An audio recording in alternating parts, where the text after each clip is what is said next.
Episode 5 of All About Adelphi is brought to you by the Red Hot Adelphi Racing Club. Adelphi Racing Club, offering a truly personal racing experience. Looking to own thoroughbred racehorses and win at the highest level circuits? We're not just a syndicate, and our members aren't just investors. We are partners. Experience the Adelphi difference. Join the club today. Contact us to get a taste of the Adelphi experience and come hang with us this Saratoga meet. Good evening and welcome to episode 5 of All About Adelphi. I'm your proud host, Howard Kravitz. Thanks for joining the HHH Racing Podcast tonight for what's going to be a very exciting show. I'm sure we have a lot of partners that are watching right now and people that are not directly connected to the Adelphi Racing Club. Welcome to our show. This is our 2022 year in review, and also we're going to be talking about prospects for 2023 with three fantastic people: Matt Cutair, the racing manager of Adelphi Racing Club, Ray Handal, and also Miguel, Clement. Please make sure you subscribe on the bottom right-hand side of the screen. I'm going to assume that there are some people that have not seen this podcast before, so please make sure you hit that subscribe button. All that does is it really helps people direct you to the HHH Racing Podcast for our fantastic content. Also, smash that thumbs up button. We'd really appreciate it. And also hit that notification bell. When you press that notification bell, that'll tell you when new content will come up on this show. So you don't have to go to our website. You don't have to go to the YouTube page. You automatically will be notified when new shows come up. And we have two fantastic shows coming up in the next 2 nights, which we'll talk about very briefly. You can see on the bottom of the screen there is my Twitter handle at @HKravitz. Please make sure you check that out. And also, I'm scrolling on the bottom of the screen is my email, hkravitzhorse@gmail.com.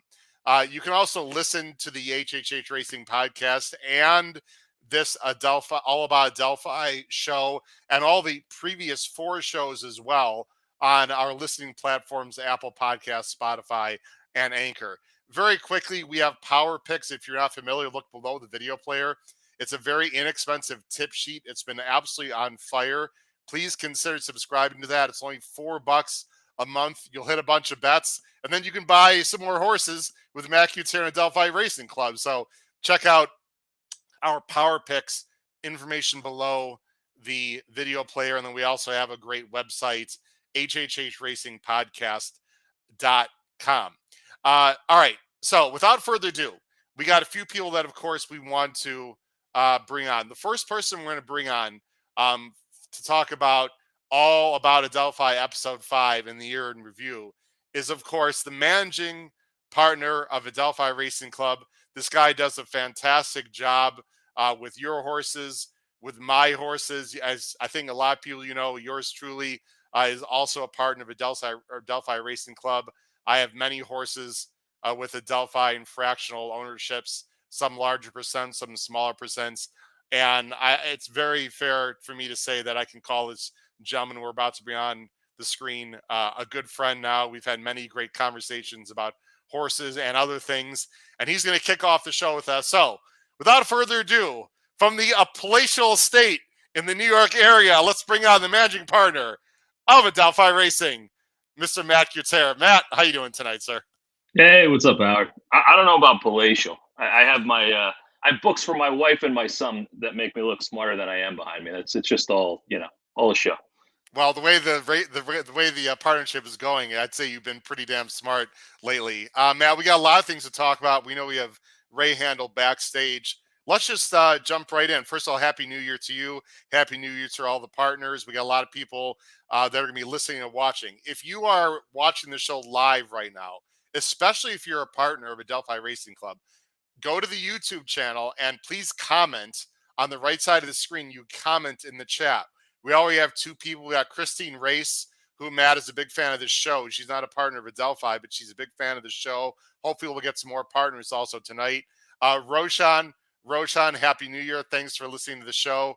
Again, any comments, any questions for Matt Cutair or anything about Adelphi Racing, we want to hear about it. Matt, let's start first about how the year went. And I do have a stat that I want to bring up on the screen right now. Give me just a second. As you know, I'll be clicking a lot of buttons tonight. There's a stat for 2022.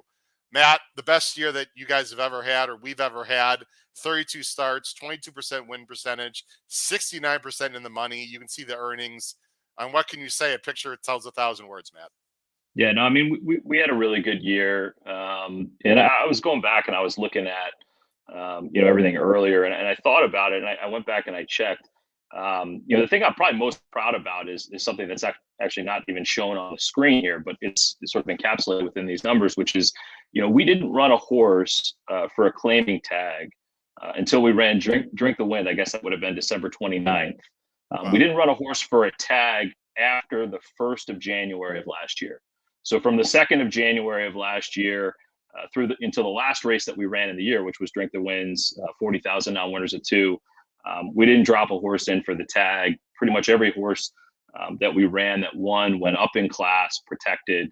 And even at the end of the year, Drink the Wind, dropping in for 40, we had claimed him for 20. And unfortunately, he was claimed away from us. But we had a couple of placings with him. But he got claimed for twice the price that we had claimed him for. So overall, I thought it was a really successful year. We had a bit of a lull wins wise in the summer at Saratoga. You always want to win races at Saratoga, but we kept hitting the board, which is why that in the money percentage is so high. And that's really as an owner, and Ray, I'm sure when he jumps on, he'll agree to this. It's hard for an owner to get upset when a horse runs their race. And I think when horses run second and third, that they're in the right spot. That the trainer's done a good job of getting them, to that race in good order, and they put forth the effort to be competitive at that level. And I think we just kind of kept plugging away throughout the summer, got a lot of seconds and thirds, and then the last sort of 4 months of 2022 were phenomenal. A bunch of wins and really boosted that win percentage and let us sort of finish the year off the right way. And then look off the track. I mentioned we ran a horse on the 1st of January for a tag. That horse was Binkster. We lost him that day, but that was a horse that actually a bunch of Adelphi partners had owned before and had a lot of success with. And I'm happy to report, for those of you that don't know, although a lot of the partners do know, we were able to claim Binkster back several months later at Penn National and retire him. So we had a good story with that horse sort of to end the year as well, off the track. So across the board, just very pleased with the results. I'm happy for all the partners and obviously, our trainers and, everybody that is involved in picking out the horses and all that stuff deserve all the credit. We just get to have fun and, enjoy the ride. Well, as you know, Saratoga is the toughest place probably in the country to win a race, and I know the experience is fantastic. And just before, I want to just get this right off the start so I don't forget. Matt, I want to thank you personally for the experience I've had with Adelphi Racing Club. I've had many firsts.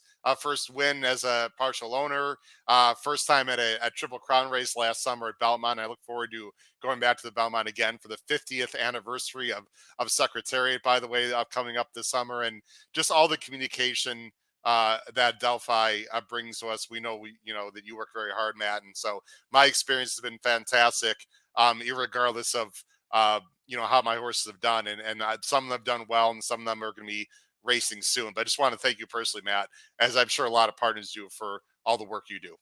No, I appreciate you saying that. It's very kind of you to say, and can't guarantee success on the track, but certainly hope we can guarantee a good experience, and you get something out of it and have some fun, and that's the important part. This is a sport that's supposed to be fun, and I'm glad you're enjoying the ride so far.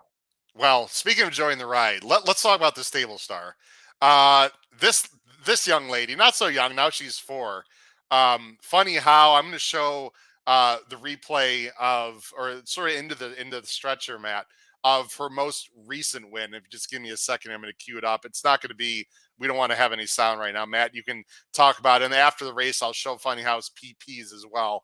Matt, this horse has been not really a buzz horse for not only Adelphi, but in New York. I mean, it is hard to win 4 in a row. She's blown right by her conditions. She's done it with blowout victories. She's done it with close wins. We're going to take a look at her last race here that she had. I'm going to go ahead and play it. Really exciting win. You can talk through it, Matt, and your emotions. She's the one here on the inside with Katie Davis. Yeah, I mean, look, this is a filly. You know this, Howard, from owning a part of her. I mean, we've gotten very unlucky drawing the one hole with her. I think like 4 of her 6 starts, and she's a filly that likes to be outside in the clear. And I think later we might show her maiden win when she got to be outside, and you can see that she relishes sort of being outside and running free. And I'm sure Ray will talk about that. But she's just grown up. She's matured. This was her 6th career start, and Katie did a great job on her. Broke out of the gate fine, just kind of settled into a good spot. And then I got to freeze it right there, Matt. Now were you track level when you were watching this? I talked to you. Hard to tell if she was going to win, and I was watching this, of course, on TV, and I thought she was going to get there, but it did take her a little bit longer than we all wanted, I think. Yeah, no, and obviously, if you look at the 3 horses to the outside, they're actually pretty far outside of her. So you get a little bit of like an optical illusion when you're watching at ground level, and they're so spread apart. You don't necessarily know kind of who's in the lead at exactly what point. I thought about 30 yards to the wire that she had the momentum and was going to win, but obviously the 9, the Rob Atras horse, dug in and fought. She did, yeah. We definitely did not get the benefit of the bob. She's going backwards there, where the other horse is going forward, so that made it a little bit scarier maybe than I anticipated. But a win's a win, and look, she galloped out really strong. For those of the partners that haven't watched the full race replay and the gallop out, she looked really good on the gallop out, and look, she's just a really exciting filly. Like you said, there's not many horses that win 4 races in a row. There's far fewer that win 4 races in a row going up in class each step of the way. We've got stakes next with her, which is always exciting. And look, this is a filly that we bought, over 2 years ago as a yearling. It took, until the middle of her 3-year-old year to get her to the races. She had, things that popped up, some serious, some not, that, kind of kept her from making her debut. And it's a really good example of patience paying off, doing right by the horse, and Ray and his team just did a phenomenal job of, taking care of her, bringing her along the right way. We didn't push, and, now we're being rewarded for that, with 4 wins in a row, and, in her 6 starts, she's never been off the board. So super exciting filly, and we've got the Broadway Stakes next with her. And, I'm excited for that because she's got a good amount of pedigree. And if we can get a stakes placing, it obviously will add a tremendous amount of value to her, broodmare value. Man, you touched on a bunch of races. I'm gonna make these PPs bigger so you can see. She regressed to a 72 buyer. I'm not sure that that's gonna be fully accurate. We talked about this a lot. I think the buyer will end up being a little bit. Well, I don't know if they're going to change the buyer, but I think it was probably more impressive than the buyer showed, because she was so far away from some of the other horses, and I'm not sure the inside was the place to be. But Mathis horses won over $200,000. This horse, I believe, is the highest purse earner of the stable's history. Is that correct? Yeah, that's correct. She's obviously won the 4 races, and being a New York bred, running in New York for big purse money, it's you can get that number up pretty quick, with the amount of money that they run for here in New York. And obviously that those purse earnings are impressive on the screen, but that doesn't even factor in the bonus money that she's earned for being a New York bred in both this last race and her maiden race, where she actually ran against Open Company because the New York bred race didn't go. As a New York bred, she ran for a 10% purse bonus in both of those starts. So her actual earnings for the partners is a bit higher than that, which is another good reason to own a New York bred. You just have the option to run for great purses. You've got restricted races, and you've got the bonus when you run against Open Company. She's kind of checked all 3 of those boxes. And like I said, stakes race next. That's always a lot of fun, just to be in those kinds of races. But from a monetary perspective, which again, look, horse racing is a very difficult sport to make money in. I'm under no illusion, but we do try to buy horses that have a chance to be successful, in that regard as well. And when you buy New York breds and you buy fillies, you're looking to do what we talked about in terms of extracting value in the Open Company races and the restricted races, but then you're also looking to make them brood mares and increase their value. And a stakes race could go a long way. She could be first, second, or third in there to increase her value there. So just really exciting, a lot more to come, and hopefully Ray and his team can keep her going, and we'll just enjoy the ride this year. She just seems to be getting better every start. You mentioned the buyer. Look, I think the last race was huge. I think she ran a 2 on the Thorograph. I mean, it was just a big number. I wasn't surprised that she, came down a little bit off that. I do think, and we talked about it a bit, it's difficult to make a buyer for Saturday's card. The track was drying out. It started out as muddy, and I think it was basically fast by the time we ran. So it dried out and changed all day. And then we were, I think, the only 7 furlong race on the day as well. Yes. So not a lot to compare to. Correct. So, look, at the end of the day, a win's a win. And I think she did a good job, being gritty in that race and getting the job done. Not only did she, the horse, but quick shout out to Katie Davis, who works this horse in the morning, Matt. And, we gave her the mount and she came through. So congrats. You can see how happy she was in the winner's circle. And of course, big props to Ray Handal for doing such a great job with this horse, Matt, that I remember talking to you last summer. And you said, Howard, there's this horse called Funny How that hasn't even run yet, but we like her. She's had the little, niggling issues. And it just shows you how patience pays off. Speaking of patience, very quickly, and we can move on to Ray whenever you'd like, Matt. So you just give me the signal. But I know there's a few other horses we want to mention before we got to Ray. Community Adjusted, Royal Poppy, some horses that are some babies as well. I'll let you run the show here. I don't know how much you want to talk about before we bring on Ray. No, look, I think I just wanted to kind of hit on some of the highlights of the year before we get in and talk about some of the specific horses. I know a lot of the partners will be excited to hear about their horses and kind of a recap of their year from Ray and Miguel and where we're headed. Sure. A couple of things that I'm pleased with, just from an overall stable perspective to touch on real quick before Ray comes on. You mentioned Royal Poppy and Community Adjusted. We had a difficult time this year claiming horses. It's very difficult to claim horses in New York right now. There's just far fewer horses to claim, and there's a lot more competition to get the good ones. So when you do find ones that you like and you drop on them, you're shaking, 8, 9, 10, 12 ways, and you got to get lucky to get the horses. So we spent a lot more time this year focused on purchasing horses privately. We were able to complete deals for 2 horses, Community Adjusted and Royal Poppy, one with Christophe Clement, one with Ray.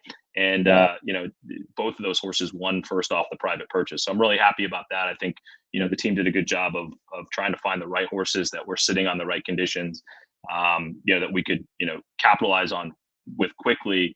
And then, both horses obviously have, Royal Poppy coming off her first win, has a stakes race coming up. So we've got a lot of potential with her moving forward. And Community Adjusted came back after winning her race to place in a couple of nice second level allowance races going up the ladder. So, they continue to move forward.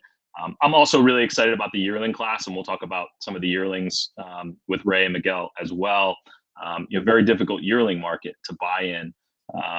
The market was very competitive, definitely a seller's market. And I think the team, led by Joe Migliori, did a good job of, kind of being, patient and, sticking to our guns. And I think we've got, a yearling class that I'm as excited about as I've ever been for a yearling class that's now 2-year-olds. And, we'll talk about them with Ray and Miguel a little bit too. So excited for the partners to get to hear about their horses. And why don't we bring Ray on and, let him kind of talk a bit more about some of the horses in his care.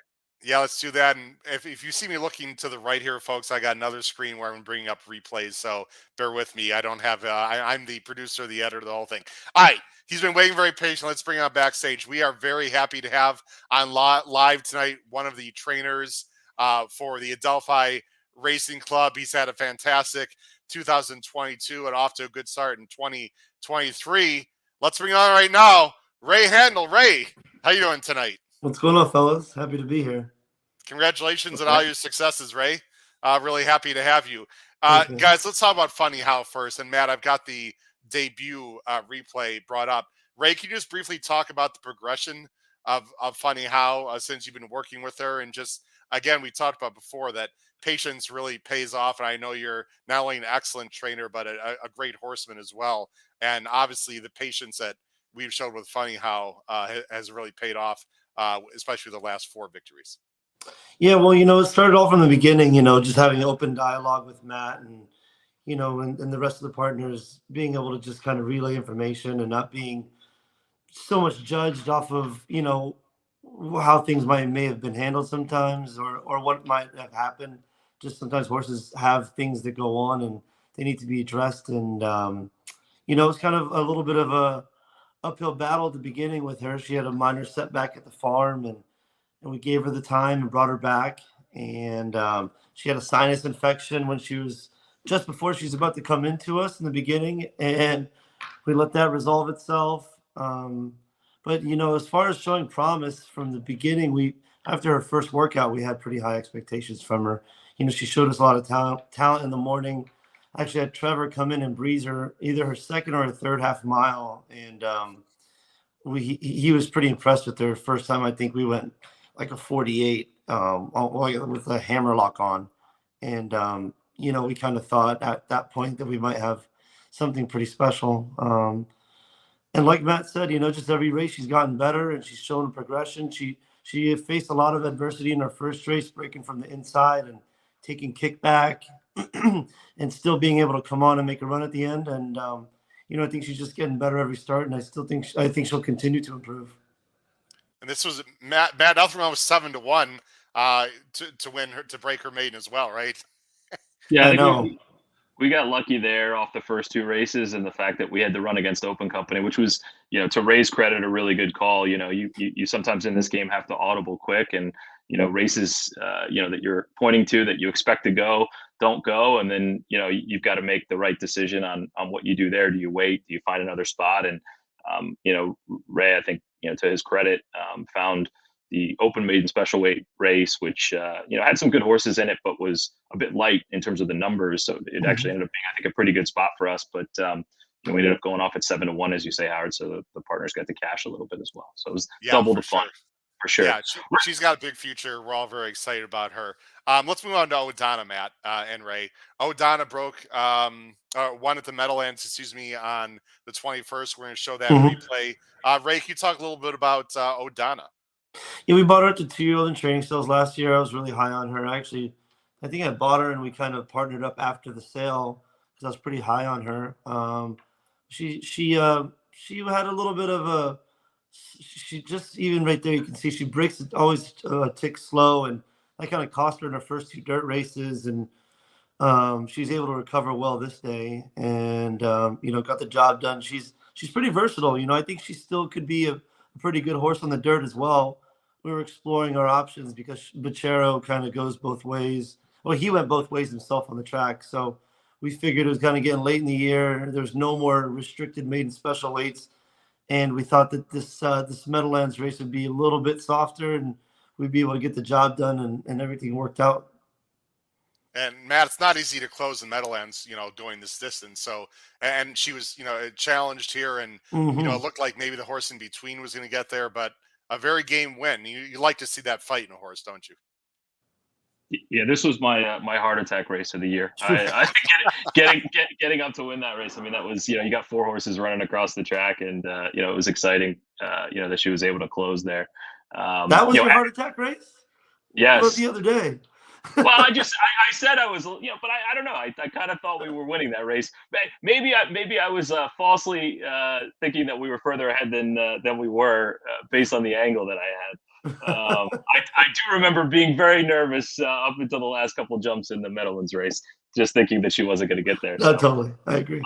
I'll put that on the top. One more question on O'Donna, Ray. Obviously, she came out of the race with a little bit of a tendon issue. She's gone to Patty Hogan's for some rehab. Patty's phenomenal, does a good job. She seems to have a really good, racing prognosis. Patty does for the filly. Just talked to her a couple days ago, and things seem to be going well so far. And hopefully, if things continue to go well, she can come back around the 1st of March.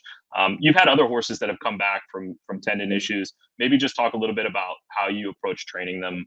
Anything you do that's different or whatnot. When you've got a horse that's coming back from that kind of injury, because you're really good at sort of these kinds of situations. So I think that partners would benefit from your kind of expertise there. Yeah, definitely. I mean, I've had a lot of success with horses with tendon issues, like way, way worse than hers. Hers is almost so small that I probably won't really change too much training, at least at the beginning part with her. If things change, I can always address it. But, we get them on a different type of regimen where they're maybe doing more jogging than galloping and more controlled workouts where it might take a little bit longer to get there because you don't want to press as much in the morning. So you let the horse just kind of take you along in their workouts, do everything in hand. Because, in general, when horses are fatigued is when injury happens. And if you can, keep them from getting too tired in the mornings, then, you can get them through that injury or get them through their problems and get them to the races. And then once you get to the races, you're in cruise control mode. But for O'Donna, honestly, it's such a small area that was affected and it was just a very local, like a very, I don't want to say cute, very small strand of the tendon that was injured, that I honestly don't think it'll be a problem at all going forward. I think she'll be able to train normally and race a fine, healthy life and probably never have to worry about that tendon again. That's fantastic. Yeah. Did you want to go on a misspelled moon, Matt, or do you want to? Yeah, no, let's keep it going. With Miss. Go ahead. Here's misspelled moons win at Monmouth, Matt and Ray. Yeah, Ray. I mean, so this is a fun filly, I think, for the group.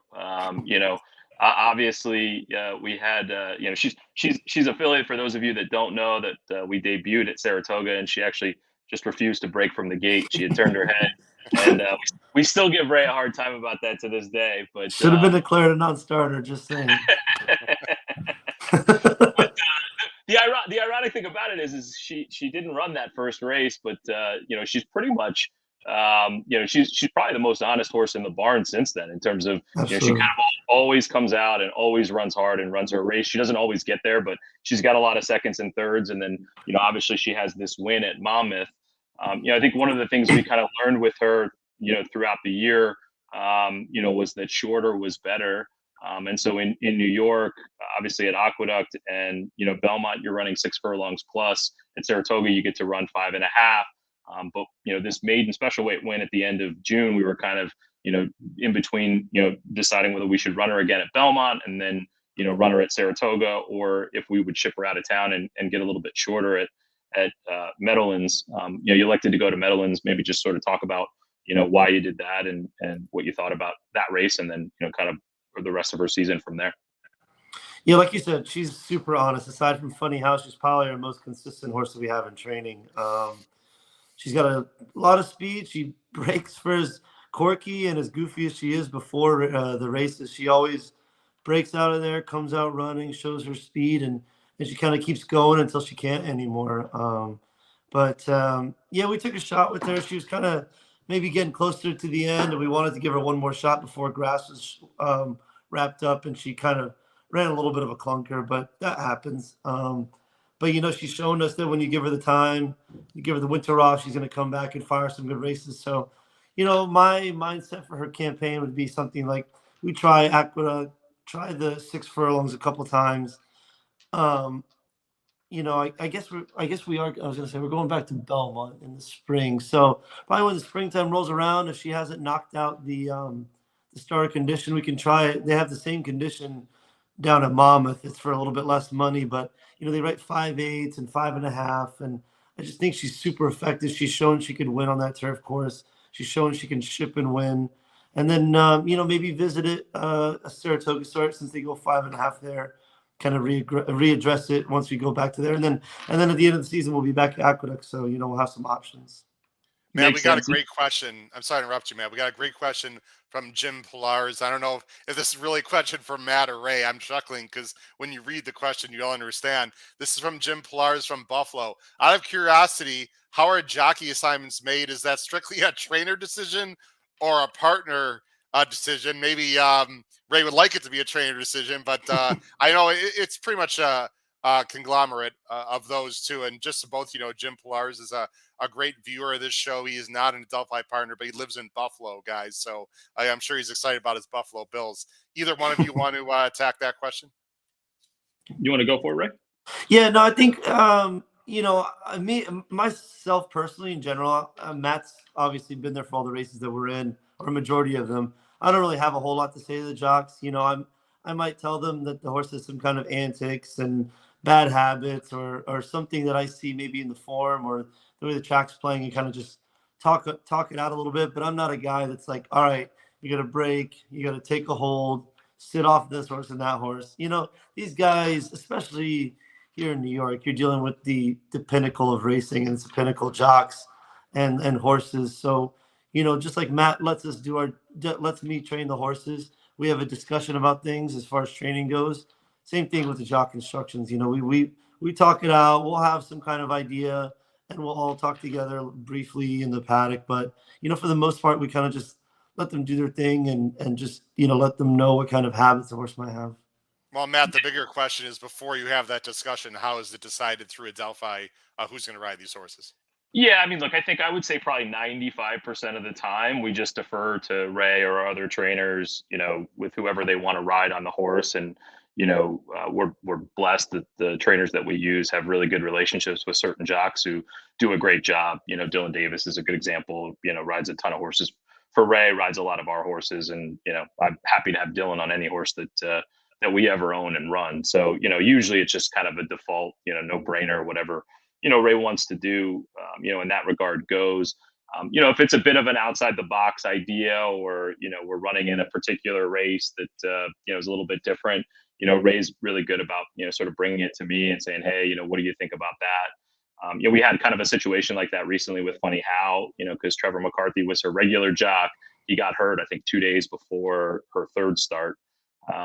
And so we were fortunate enough to get Joel Rosario, who rides a lot of horses for Ray. It's good when your trainers have relationships with some of the better jocks. Dylan and Joel, you can't do too much better than those guys. So we had Joel for that start, and then obviously Joel goes away for the winter. So we needed to figure out what to do, with her in this last start. And Ray came up with what I thought was a really good idea, which was to ride Katie Davis, who was coming back from having her baby and kind of getting back going again. And as you mentioned at the beginning of the show, Howard, Katie had gotten on Funny How, most mornings really for the last, 9-10 months. And she until it comes back, basically. Yeah. And so she knew the filly really well and worked really hard and was, a big part of kind of getting the filly to where she is. So, I thought it was a good idea to reward her in that regard. And I think it was a great idea by Ray to do that. And, but that was a different situation. So I sent that out to the partners, and, the partners all weighed in, and, we'll take partner feedback into account in those kinds of situations. And, a lot of people were in favor of it, and, we had a good discussion about it, and that's the direction we went. But, 95% of the time, it's usually just the trainer decision. But, like with anything else, we try to be collaborative, and that's the good thing about having, solid relationships with your trainers, and, working with the same trainers a lot. You can develop that relationship and have a good sort of trust factor back and forth on this kind of stuff. Well, I can verify, Jim, that Matt, I have a small piece of Funny How, and Matt did reach out to everyone and ask for their opinion, which I really value. We all understand that it's ultimately up to Matt and Ray and the powers that be, but it's nice to know when you have a piece of a horse and your opinion is valued. Ray, you got a big fan club. This is from Jeff Amster. Congrats on buying the pizza and champagne for Andy and Anthony. Maybe they'll stop calling you out for not buying them lunch at Saratoga. Any thoughts on that, Ray? It's the whole thing happened because of a bet that never happened. I promised them I'd buy them dinner at Saratoga if I won another. I think I had like 7 wins, and I said, if I get dinner, if I win this 8th race at Saratoga, we're going out to dinner on me, the boys. This is like 2-3 years ago. I had like a crazy run up there, and I never got the 8th win. But then they forgot the story, and they just harassed the hell out of me. But it's all in jest. They're big supporters of mine and big advocates, and they pump me up on the show, so it's fun. But I don't mind if it still keeps going on a little bit. It's good banter. They're not the only one. Matt threw a little shade out on Twitter, I think, for not paying for a meal. Ray, you're taking a lot of heat, Ray. You should see the crap that I take from my co-host on my show. So I get it, sir. I get it. I'll take it. Yeah, you have to pile on when it's people you like. And exactly. When I heard them talking about it on Talking Horses, I had to scroll back. Unfortunately for Ray, I had to scroll back about 2 years on my phone to find a picture of him paying for a check. Wow. And, I was able to. I remember that. That was it. Yep. Yeah, because it only happened once. That's why you remember it. So I posted that, and I should probably take some credit for Andy getting his champagne and Big A getting his pizza. Partial. Both these guys go to classy places because I have firsthand knowledge of eating with both these gentlemen at some great restaurants. So enjoyed all that. Should we go on to Certified Lover Boy? I have a replay, Matt. And Ray, I'm very excited about this horse. I have a little bit larger piece with this horse than I do with Funny How. This is a horse by Mendelssohn. We're going to watch a third place finish. He has not broken his maiden yet. There's been some weird circumstances here because, we wanted to get him on turf, but he hasn't really been able to do that. We're going to watch this race on dirt from October 2nd, where he finished third. What does he like about Certified Lover Boy? And Matt, of course, you can talk about him as well. Ray or Matt? Oh, sorry. He's always shown us a tremendous amount of talent, and it's been kind of like this puzzle because he shows so much talent in the morning, and he's so fast. We started him on the dirt sprinting, and we thought we had something serious because he was outworking every horse and going fast and doing everything the right way. And he ran first time out, and he ran okay, spinning his wheels a little bit down the lane. And he didn't really finish up, and I was a little surprised because he'd never done that in the mornings. And then as we've gone on, we've kind of made small adjustments. And I think this day was supposed to be a grass race. He did run much improved on the grass sprinting at Saratoga, and we're excited to get him because he galloped up super strong that day. We were excited to get him to go 2 turns, or I think, yes, it was supposed to be 2 turns on the grass. But unfortunately we didn't, but he still ran a bang up race against a real tough group. I mean, obviously W&L's in here. He went on to win the Remsen out of this race. And really he kind of sat the trip. We were 3 of us across the track in a speed duel, and W&L sat way up the back and made one big one run. And, you can see our guys down here showing some tenacity and fighting on. Even here, he kind of re-broke. He thought might have a shot, and that's deep inside this 8 pole. And then, finally you can see W&L kicks in, and he just gets a little bit tired, but, really stays fighting. And if you watch the replay and the gallop out, he gallops out a mile past the field. So a lot to look forward to in 2023 with him. I was really encouraged, and I think he's a horse that, listen, if he's not better on the grass, he's going to be a really good turf horse. Yeah, there is on the inside. Yeah, right there. Yeah, galloping out past the winner. Matt, he's got like a higher knee carriage. I think turf's going to work well. I'm really excited about him. What are we going to see going forward, man, in terms of his progression, his timing when he gets back to a race? Are we going to wait till grass in New York? Is that the plan?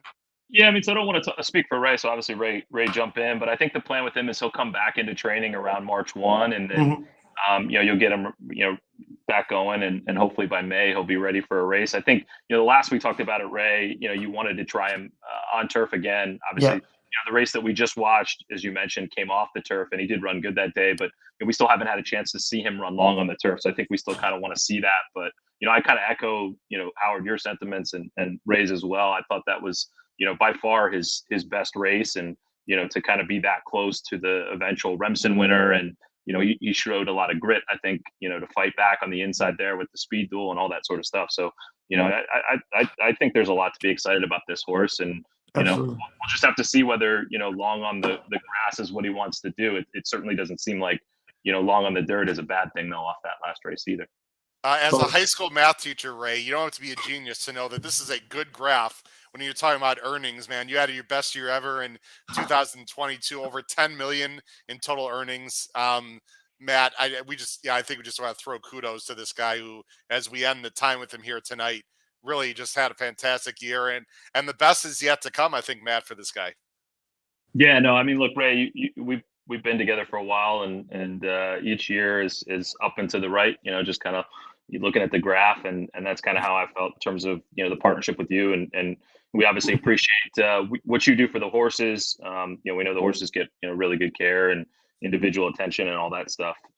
Maybe before I didn't mean to suggest we were done. I'm sorry, Matt, but I know we want to talk about Gem Mint 10, who's going to be starting soon.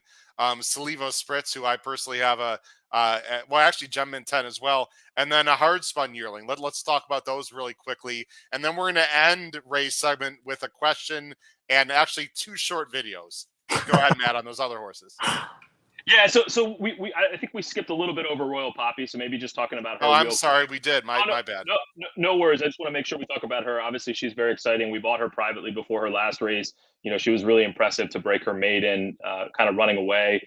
And you're pointing now, Ray, to the Ruthless Stakes, which is, I think, February 4th. So My birthday. yeah. Okay. All right. So Oh, hopefully wow. it's Very cool. for Send us some birthday cards, guys. February 4th. There you go. Interesting how he just slipped that in, too, Matt. Isn't that interesting? Hopefully some birthday luck. Maybe just talk a little bit about, pointing her to that Ruthless race. It's stretching out to 7 furlongs. It's a stakes race, sort of on the Kentucky Oaks Trail here in New York. You've had some success with this angle before, and I'm blanking on the name of the horse. But you just sort of talk about the thought about running her here and what the angle is and what you think you're going to try to do with her in the Ruthless Stakes and how she's going to kind of come into it. Yeah, maybe I was a little overconfident because I told you when we were thinking about buying her, I said we're going to win this race next time, and then we're going to point her to the Ruthless Stakes, and we're going to have a horse on the Oaks Trail through the wintertime here because it's one of those. It's that route. It's just a lot of the big dogs go down south, and the races come up lighter. And even if you don't win those stakes races, it's still like, you got a young filly. She's got a lot of speed. If she can get a piece of it, it just increases her value a tremendous amount. And this is really encouraging this day. This is first time blinkers. The field was obviously, yes, it was a lot easier. She went off 2-1 favorite this day, but she really leveled out nicely. I thought she was way more focused with the blinkers on. And I even though she's a smaller size filly, I've always thought that she probably stretch and she can probably get up to at least a 1-turn mile, I think, as efficiently as she has been sprinting. So I'm super pumped about the Ruthless. We don't really have much of an idea of who's running in there right now, but the fillies that are staying up here, I think she's going to be a pretty logical contender. Or I think she's in the single digit odds. She's going to be a choice. I don't think she'll be the favorite, but she'll be, she'll have a legitimate chance. And with the speed that she has, she's always going to be in the game early and kind of give you a rooting chance late in the game. Yeah, I mean, she was really good that day, Matt. I remember you very nice to ask me, what I thought of the horse from a handicapping perspective, because I don't obviously make the decisions for the partnership. And I said she had a lot of like sort of weird trips before her win, and she had some, she was in between horses, and she had some, tough situations. And I thought she had some talent. You guys obviously did a great job in picking her out, Matt and Ray. Well, I think Ray does a really good job with these kinds of angles, but I think this was just a really interesting angle for partners to get involved with kind of going into winter, right? You have a filly that showed a good amount of ability, that still had all of her conditions, that had a good amount of speed. We got, I think, lucky, obviously, to win first off of the purchase. That, you can't count on that happening. But, I think we thought that as the winter progressed, the maiden special weights, at least in New York, would get easier, versus, facing Chad and Shug and all the, and Todd and all the big trainers throughout the summer that she had faced and finished second or third to. So we thought the maiden special weight would get easier. And then, you've got these stakes races. I think the Ruthless last year was won with like a 64 buyer or something like that. So it doesn't always take a huge effort to win or place in a race like that. And I think Miss Brazil won it the year before and probably ran a 90. So 90 something, but it's always, I don't knock on wood, we'll enter and it'll be 14 horses, but it's usually always a shorter field. And I haven't seen any Miss Brazils this year either too. So I think it's more of on par with kind of her figs. If there's somebody in there, there's no horse that's running, mid 80s that's going to be, 2 to 5 that's around right now pointing towards that race. Yeah, no, look, hopefully we catch the right field. Yeah, hopefully we catch the right field. And, like you said, speed is always dangerous. So, even if she's not quite good enough to win that race, if we could, run second or third and get a stakes placing, it's a huge value to her residual value. So excited about her. Just everyone who's watching, we are going to have Miguel Clement here in probably just about 5 minutes or so. Or 5 or 10 minutes. So please hang tight, everyone, for a great interview with Miguel Clement. Before we get to him, Matt, I know we want to briefly talk about Gem Mint 10, Slivo Sprints, and the Hard Spun Yearling Hard Par. Yeah, I think the last time you were on Howard's podcast where you guaranteed a win by Gem Mint 10 first time out. And he had to go to the sidelines for a little bit. Nothing serious. Just gave him some time to be a horse. He's come back. I've been fortunate enough to be able to watch, I think, his last 3 or 4 breezes. He's just looked phenomenal. We're pointing to a race on the 26th. Maybe just talk a little bit about him in general, what your expectations are, and just talk about the horse. Yeah, he's a big, beautiful, good-looking horse. We loved him going into his first race. He had a minor thing happen right before he ran in his first race. He pretty much had him ready to go. And, it was one of those situations where we probably could have ran him, but we were risking doing some kind of maybe potentially be longer term damage. So we just said, turn him out. He's a big boy and bring him back. And, he's just been lighting it up every week. It seems like, Matt saw his workout from the gate, which was spectacular. And, even last week I was trying to kind of slow him down a bit, and it was all my rider could do to keep him in company with the other horse. And, no guarantees in this game, but he's training about as good as a horse could possibly train to go up into his first race. So, I think he's going to want a bit more ground, but he's pretty fast where I think he'll be super efficient sprinting anyways. Yeah, I don't want to get too far ahead of ourselves, but I do know from my experience in owning horses, my limited experience, that when a trainer's asking you if a horse is Stallion Series eligible, that's usually a good sign. He's asking that question before the first race. Obviously, with Lauban having moved to Kentucky from New York before he died, there's certain crops that are New York Stallion Series, and certain ones that are not. So certainly not guaranteeing that or anything like that, but it's always a good sign when your trainer guarantees a win in the spring and then is asking those questions in the in the winter. That's a good sign. So excited about him. Ray, maybe just talk about Salivo Spritz real quick. She's going to come back February 1-ish. And point to making her debut in the spring, probably on the turf. Just real quickly, how she's been so far in the couple times you've had her in, and what you're expecting for her when she comes back. She had a really good presence to her. She did everything right in the morning. No real bad habits. Very level, smart filly, and built really lovely. She looks like she's probably a turf type sprinter. She's had a couple setbacks. But nothing too major. We just doing same thing like Funny How, just keep on doing right by her and giving her all the chance. And hopefully she pays us off just like Funny did. But we didn't really get as far along with her, so couldn't really have that real super good grasp of exactly where the talent level might be. But she certainly seemed like she was a better than average type horse, and we're looking forward to getting her back in February. Awesome. And then the yearling that we bought at the New York Bred Sale at Saratoga that is now named Hard Par, Hard Spun Colt. Mm-hmm. He's down in Ocala getting going. He's a 2-year-old now, and will come into you in the spring. Maybe just talk about what you liked about him, if you've heard anything new about, whether he's been doing kind of down there so far, and what your plans are with him.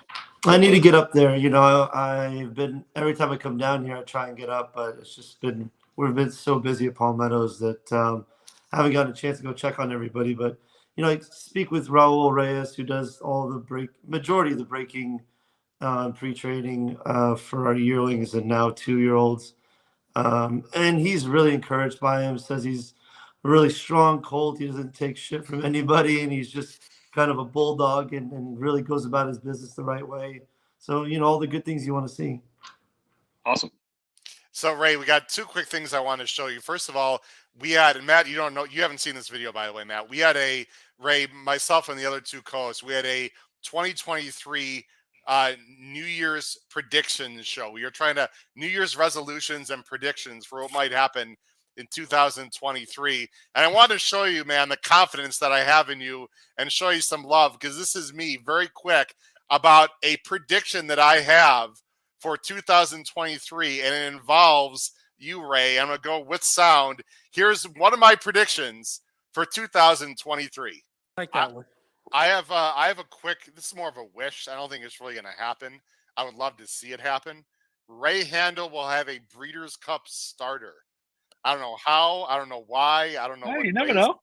But he's coming on nationally, and good for him. He's a great guy. I know, obviously, Paul, I have met him before. Yep. He trains some of the horses I own. I think he does a great job. What do you think, Ray? It's my guy, baby. Let's go. How's that sound? Who's it going to be with? That's the question. Let's get a Adelphi horse. Yeah, you tell us which horse or horses, and we'll get the partners ready to make the trip. I love it. All right, a certified lover boy in the mile. I don't know. Let's go. I don't know. Why not? Right? Hey, Mendelson won a Breeders' Cup. Why not? Right? Throw him in there. The last question, man. I think you got to address this. We heard about something that happened down in Florida, And we need to set the record straight because we've got a bit of an issue. Matt, please ask Ray this the most important question by far of the night. But by far the most important by far topic of discussion. So last week I received 2 different texts, basically about 5 minutes apart. One from Ray and one from Miguel, who's coming on in a bit, and so we figured we'd ask both of you guys about it. Apparently, you guys, well, obviously, you're lucky you're down in Florida in the winter, so you're playing volleyball, gallivanting on the beach, whatever you're doing. But apparently, there was some pretty competitive volleyball matches happening. You on the opposite side of the match from Miguel. Now, Miguel says he beat you. What say you?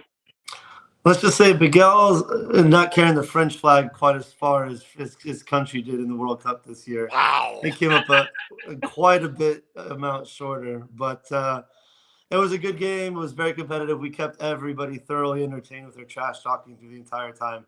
But I think it was like 2-3 to Miguel. Yeah, he beat me. So, but I smoked in the first 2 games. He got lucky. He picked a new team together.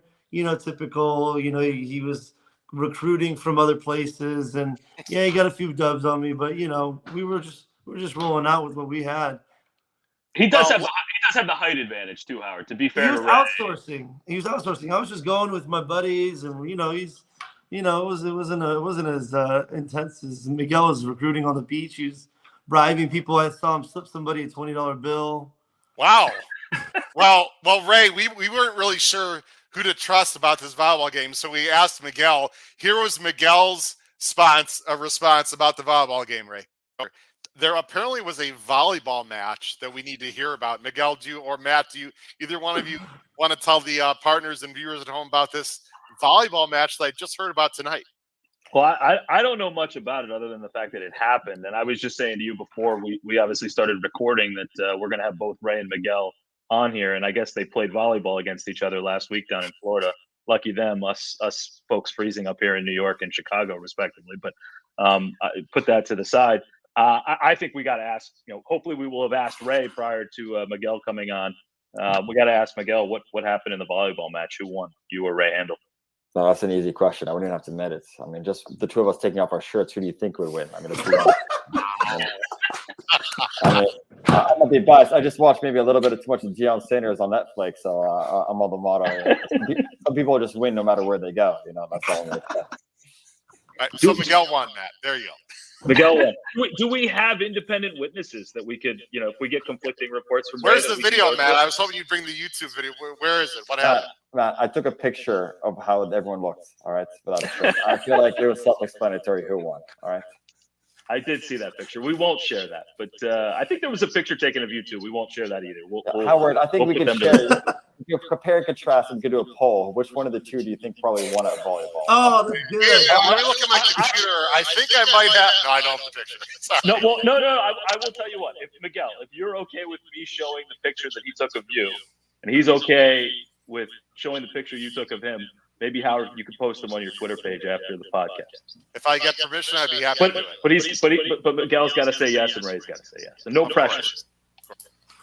All right. So Ray, I'm ready. Yeah, we're gonna show the picture. Yeah, let's pull it. All right. There you go, Matt. We'll take a poll. I will find it. I'll send it to you, Howard, and then you can decide how to disseminate. That works for me. Also, by the way, let's just talk about the ridiculousness of this entire scenario, right? So, and our partners understand this, right? When you own racehorses, no offense, Ray, but like the last person you want reaching out to you out of the blue is your trainer, right? Because you're just worried that they're coming to you with bad news, something happened. Matt has a very strict rule. I can only, if I call him and it's not an emergency, I have to text him first and say, I'm going to call you. It's not an emergency. And then he'd be like, okay. And then I can call him. But if I call him and I forget to send that text, he's like, God, I told you don't do that to me. You're taking months off my life every time you call me without the little prep text that the horse is okay. But within 5 minutes last week, I'm just hanging out. I get 2 texts, one from Miguel, I'm worried like something's happened with our horses. And it's literally just Ray sending me a picture of Miguel without his shirt on playing volleyball and vice versa. I don't know what was going on, but we need people in the live chat comment on the right side of the screen. Do we want to see this picture? Guys, ladies, who cares? Whatever, doesn't matter. Volleyball fans, whatever. If you're interested in seeing this great picture of Miguel and Ray, let us know. As we end the portion of the show here with Matt, with Ray, Matt. Sorry, anything else we want to ask Ray about, or Ray, any thoughts about the Adelphi partnership and your relationship with Matt in general? I'm just really excited for 2023. I'm excited about our young prospects, and so it's a lot of fun having the whole group out. Even funny how one the other day, it's just a bunch of great guys, and this all together and pursuing this dream and in it for the right reasons. And it's just it's really rewarding on those days when we can put it all together and get the W. And you know what, it's nice to have everybody there. And when we don't win, it's we enjoy our experience, and we're all there to have each other's backs and know that there's brighter days ahead. And it's like it's like a family affair here. So it's great, and just happy to be a part of it. Jim Pilar is hoping to see a Top Gun like picture. Ray, you're a young guy, but I'm assuming you know what we're talking about there. Those volleyball pictures from Top Gun. I was gonna say there's like the meme of like what you feel like you look like when you play volleyball versus exactly. what you really do. It's like me and Miguel think we're like Tom Cruise in that movie where they're like playing in slow motion. Perfect. Really, we look like two idiots running around with chickens with their heads cut off. Yeah, I can confirm for you, Jim. It looked nothing like Top Gun. Nothing. Okay. I wouldn't know, but I can speculate. Matt, any final thoughts for Ray? And Ray, thanks again, and we really look forward to seeing Certified Lover Boy in the Breeders' Cup Mile in 9 months, 10 months. Just want to thank you for your time tonight, Ray. Thanks for everything that you do with the horses. You take phenomenal care of them, and obviously do a good job, on the track as well. Getting them competitive and win races. And as you were just kind of talking about, the partners always enjoy visiting with you in the morning, and the hospitality that you give to the partners is much appreciated. And, just thanks for everything that you do. Hopefully more success in 2023. Let's go. We're off to a Thanks, good start. Yeah. Thanks a lot, Ray. Have a great guys. night. Really appreciate it, man. Look forward to seeing you again in person. Thanks, all right, take guys. care, Ray. Bye-bye. Appreciate it. Thank you. All righty. Thanks, Ray. All right. Ray was awesome. It's been a good, long time with us, Matt, and he's had a great job. And, I think the horses know when they win. The partners, we know when we win. There's like real good vibe right now with his barn overall, isn't there? Oh, for sure. Look, Ray's, as you could tell, I mean, anybody, that knows him or just watch this, he's super easy to get along with. And, like I said, he's, super hospitable to partners, and, just does a phenomenal job of making the experience fun, which is the most important part. We talked about that in the beginning.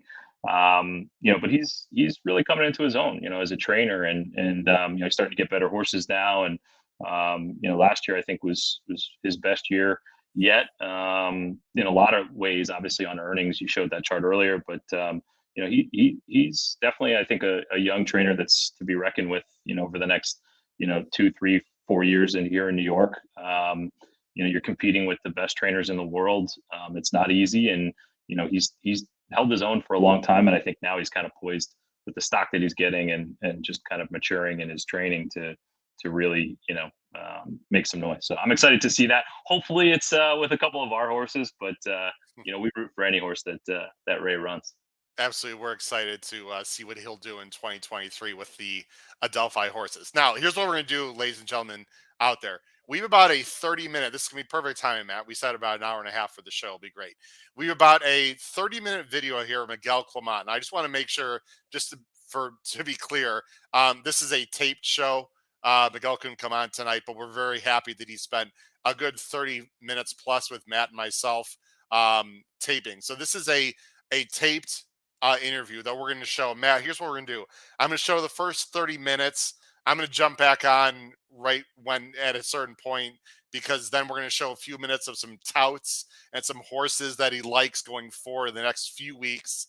Well, there'll be a short break there, and then we'll come back on just for 30 seconds, and then we'll show the last 2 or 3 minutes of him wrapping up the interview with Miguel. So it's going to be pretty much about 33 minutes total. But ladies and gentlemen listening at home, it's going to be 30 minutes approximately straight of myself, Matt, and Miguel talking about the Adelphi horses. And Matt, before I start the video, is there anything you want to say about Miguel and the job they've done with our horses and Chris? Yeah, no, I mean, look, I think, I can't do Christophe Clement justice in terms of talking about, his accolades. He's just simply one of the best trainers in the game. He's been at it here for 30 plus years in the U.S.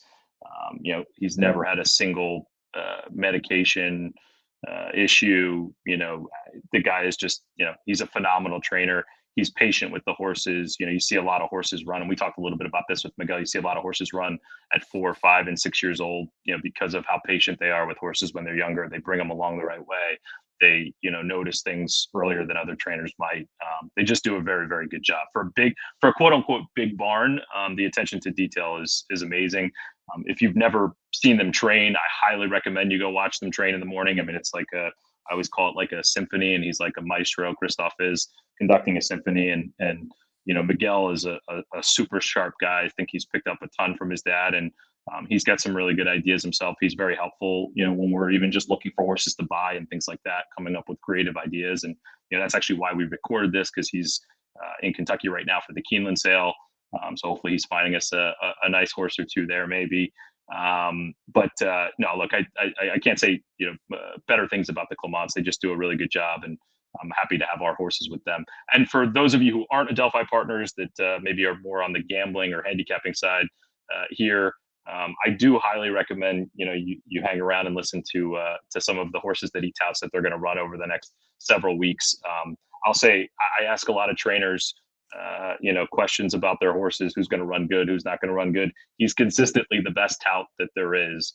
It's probably because he's the most by nature pessimistic. A lot of trainers are positive and optimistic and just think every horse is going to run good. That's not what you want when you're going to somebody for handicapping results, because they're not all going to win. He's very realistic. He's just very good at touting horses. The horses that he touts that are working well are really working well, and I've had a lot of success, just between us, obviously, taking his tips and playing them at the window. So hopefully he gives you some good stuff at the end of the interview here.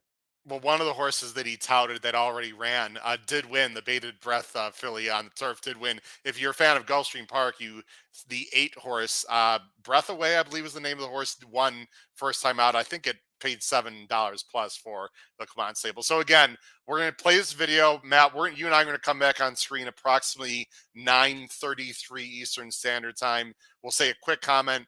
We'll show the 5-minute segment where he touts horses. We'll come back for a quick comment, and then we'll show his last 2 minutes and end the show. So everyone, please hang tight. Please enjoy the next 30 minutes with myself, Matt Cutair, most importantly, Miguel Clement, talking about many things, but especially the Adelphi Racing Club horses that the Clements train. Thanks for watching the show. Stay with us. You also might want to turn the volume up just a little bit, because Miguel is a little bit soft-spoken and the volume is a little bit low.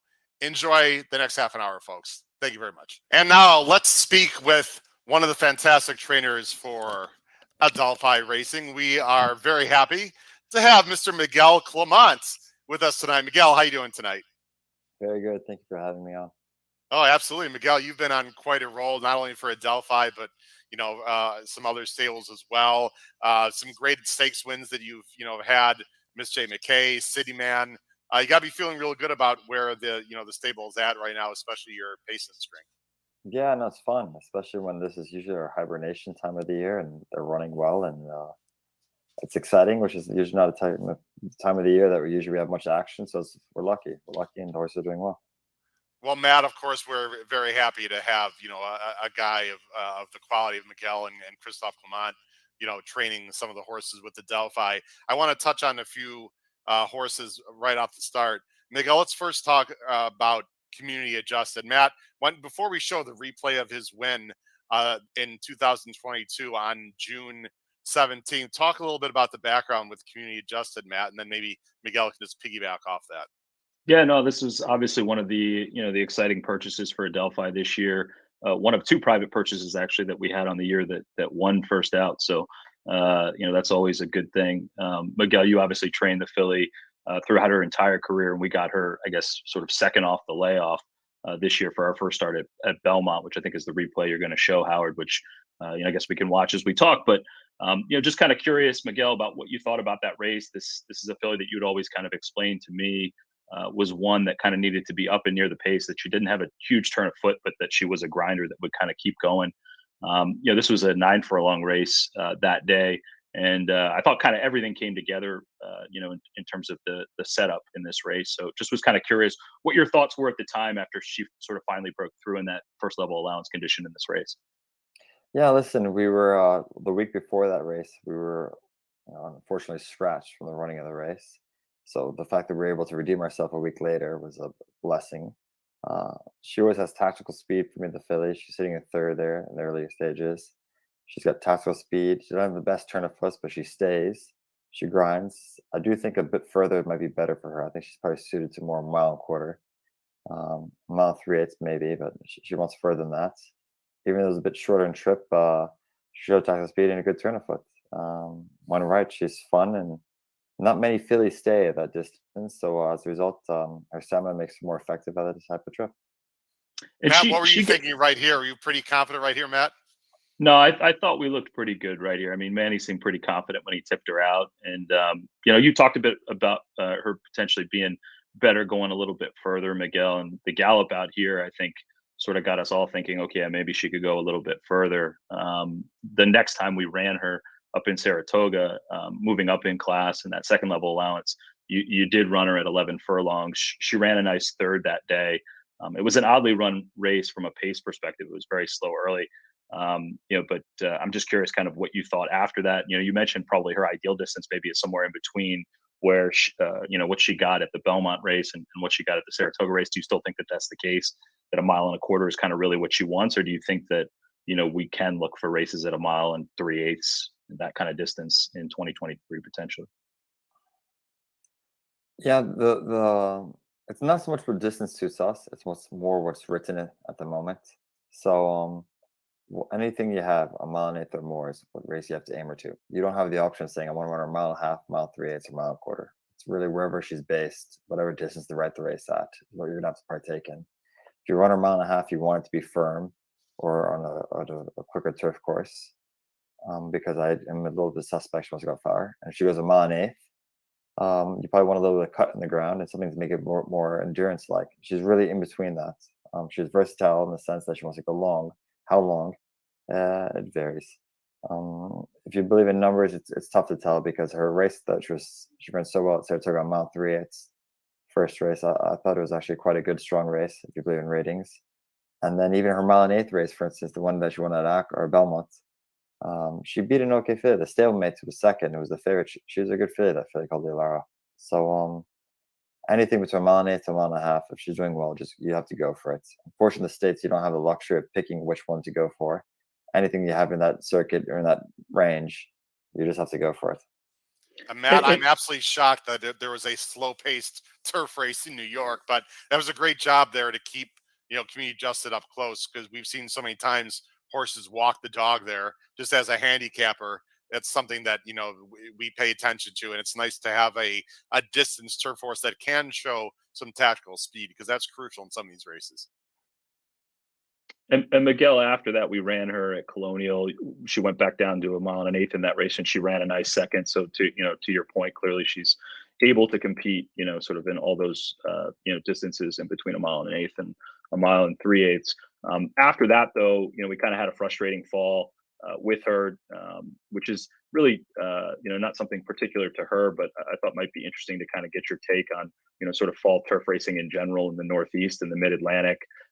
We had a race come off the turf, and then we had some races that we enter not go, and things like that. And then by the time we got to run her, she hadn't run in a couple months, and she was probably towards the end of her form cycle, and just didn't run a very good race that day. Maybe just talk in general about sort of fall turf racing.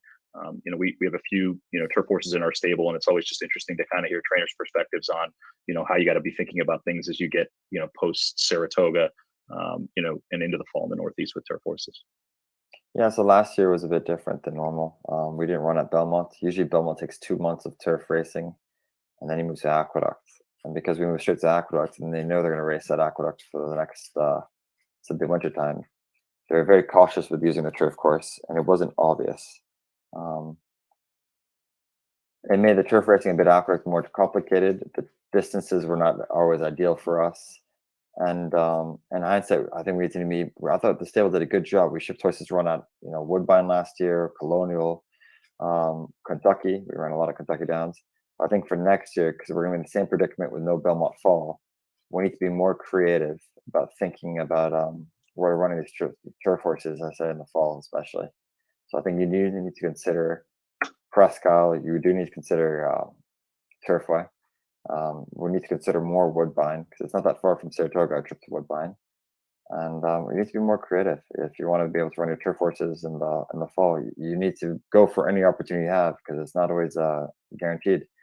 Now, this year, for instance, if you had no Belmont Fall, you had no Churchill, you had also Fairgrounds, but Fairgrounds we don't really partake in it much. And then to complicate things even more, you had no Gulfstream. Usually Gulfstream runs in October and November time on the grass. They didn't open the turf course at Gulfstream until early December. So, I mean, you really struggled this year in the fall if you had a turf horse. And it wasn't ideal, to be honest with you. It was a bit chaos, and we need to be clever and, foreseeing this predicament for next year as well.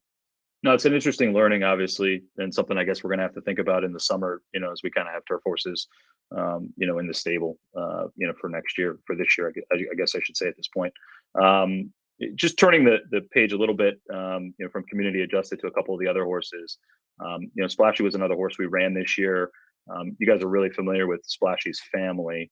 So maybe just start the conversation talking a little bit about the filly in terms of, the family you've experienced training a sibling, and your dad owns and bred Splashy, owns the mare, bred Splashy. Just talk a little bit about kind of the filly in general, in terms of the relationship that you guys have with the family. And then I know you were pretty pleased with how she was training going into her debut. Just kind of curious how she came to hand and what your thoughts of her were going into this race. Yeah, no, I like the filly. I like the filly. I'm biased because I think we bred it, we foaled it. So we thought about the mating, 3 years ago, 4 years ago. So it's like a 4-year, event just to get to the races. But I like the filly. Although it was an oddly run race, I still don't know how to interpret it. The horses in front of her, we passed, and all the horses behind us in the running race passed us in the stretch. I still have not quite figured it out. It was a very odd race, to be honest with you. The front three all collapsed and crashed. We passed them, but we got overtaken by two of them from behind us. I'm sure she'll have benefit from the race. I'm sure she'll be a better 3-year-old than 2-year-old. I'm sure there's plenty of upside. And before her debut, actually, I liked her a lot. So I don't know if the word disappointed or confused is the best word to describe her debut. There's also a day I thought the racetrack was a bit odd. I think they ran the 6 furlongs in 1:14 and change. Oh, there it is, 1:14 and 2. Yeah. And it was a puzzling performance in the sense that I'm not sure how to interpret the race as much. But the filly got talent. She worked well. Her main work partner was another filly I liked. So she'd been working with 2 other fillies. One of them won very impressively just the other day at Aqueduct. She's got enough quality about it. Plus, she's got the pedigree for it too. I mean, we're familiar with the mare. Her half sister sold for the sale topper at Saratoga a few years ago for $775,000. She's got a good page. There's plenty of excitement to go on. Man, I know you and I talked about that race. I thought it was better than it looked. I thought she was in tight. I thought at the top of the stretch, she had a little run and then sort of got squeezed a little bit and they had to angle out on a track that was probably, it was very slow. Actually, from a handicapping perspective and an ownership perspective, I was actually more encouraged than I thought I'd be just after I watched the race, to be honest. It's a shame that that she didn't get to make a second start before the end of the year.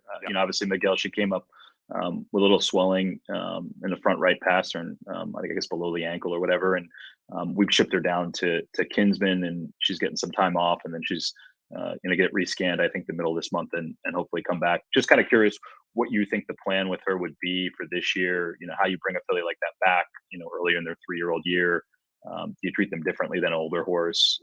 Just kind of how do you approach that? No, it's simple. Soundness and well-being goes first. So whenever you detect anything with legs, I always take back with 2-year-olds. They're not like older horses. If you squeeze the lemon too much, they'll never keep growing into themselves. So 2-year-olds always tends to be a touch more conservative. And I love the aspect of giving them a break.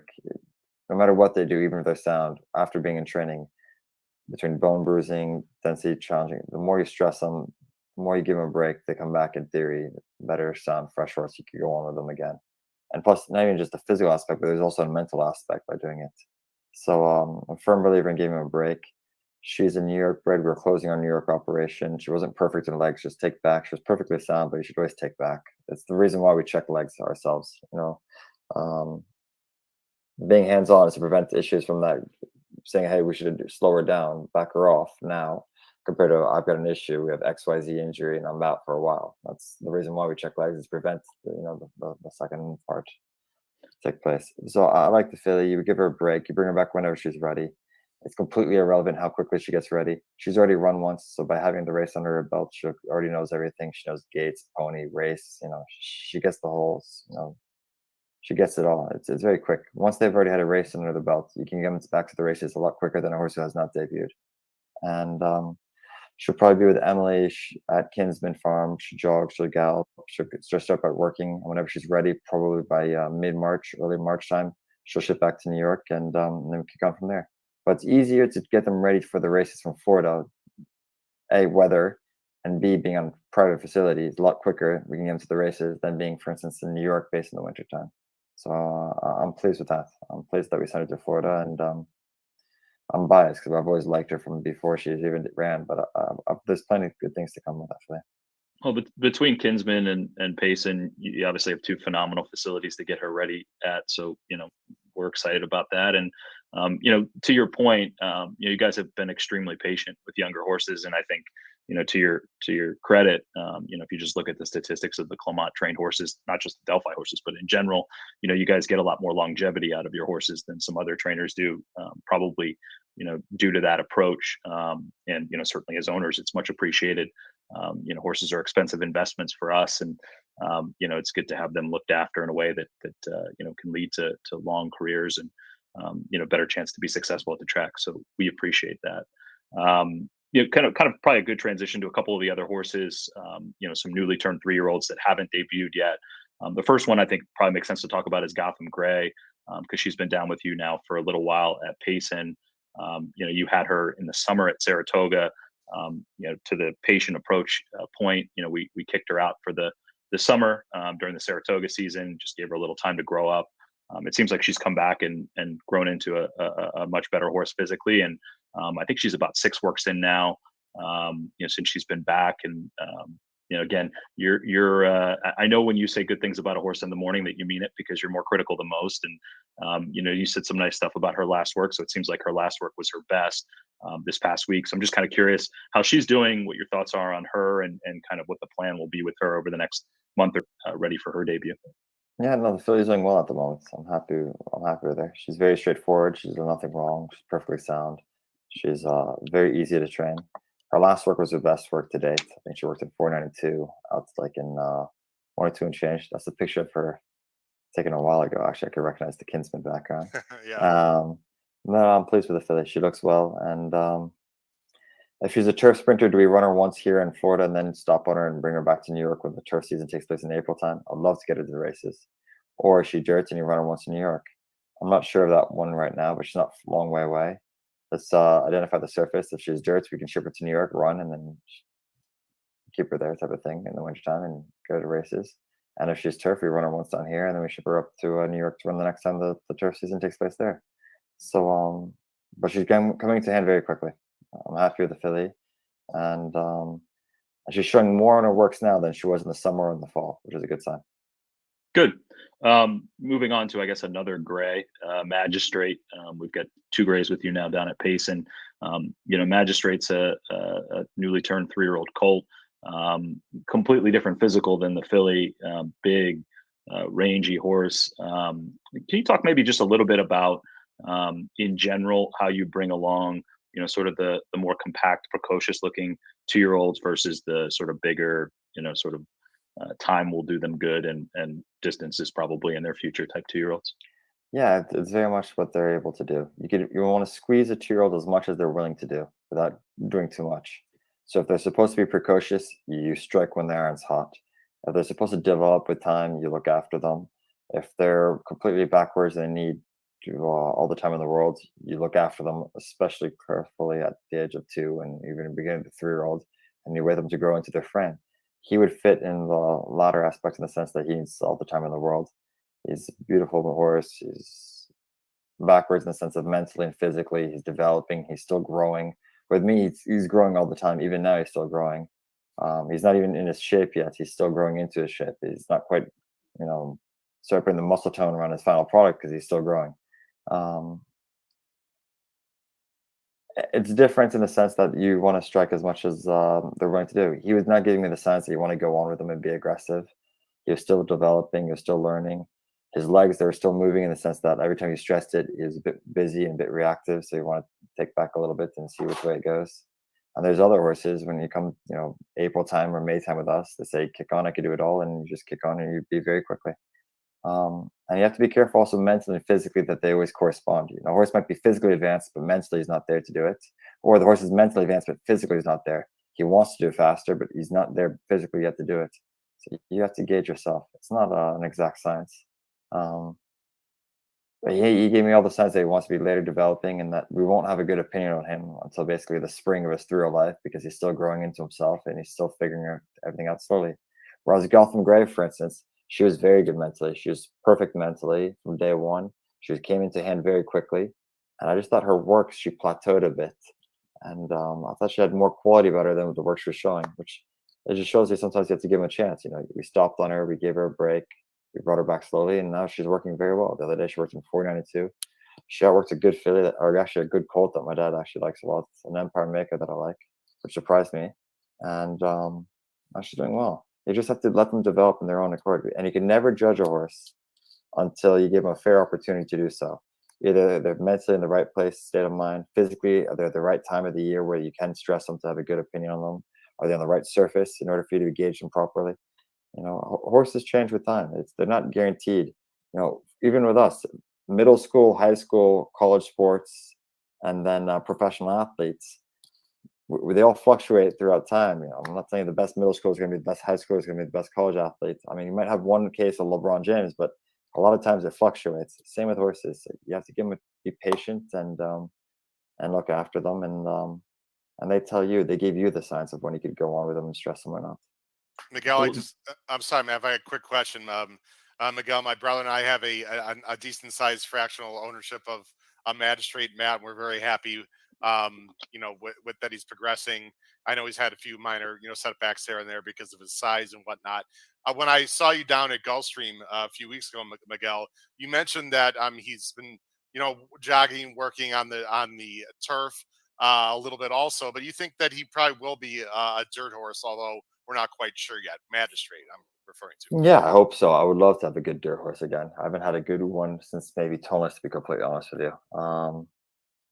So, and the money, unfortunately, it's in dirt racing, but they cost more. So that's probably why we don't have as many opportunities as other outfits of our size. It's because we don't train for many individuals that try to make stallions. We train for a lot of owner breeders or a lot of owners from Europe. As a result, we get a lot of fillies sent to us, which is great. So you're always sure that the barn's full, regardless of how well you do the sales. But on the flip side, we don't have many exciting dirt prospects. And it's not us that decides, it's unfortunately the horses. And I think it's too early to tell. I think sometimes you could really tell when they're at a certain level of fitness where you can gauge them, how they move on the grass compared to how they move on the dirt.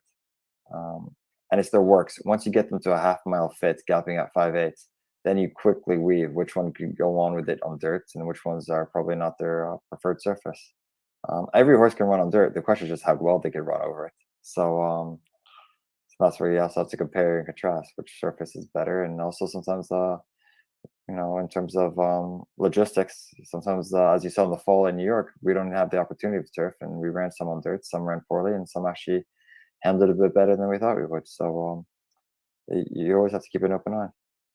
We'll keep the faith with Magistrate. Hopefully, some time and the Florida sun does him well this winter, and hopefully you guys can get him, to where he needs to be, to where we get that fair shot that you talked about, to see what he's got. Just real quickly, moving on to one final horse that is in training with you, or has been in training with you over the last year. That's getting a little bit of a winter break. Another newly turned 3-year-old, Better Lucky Than Good. He joined you up in Saratoga, I think right at the end of the meet, but was with you for most of the fall.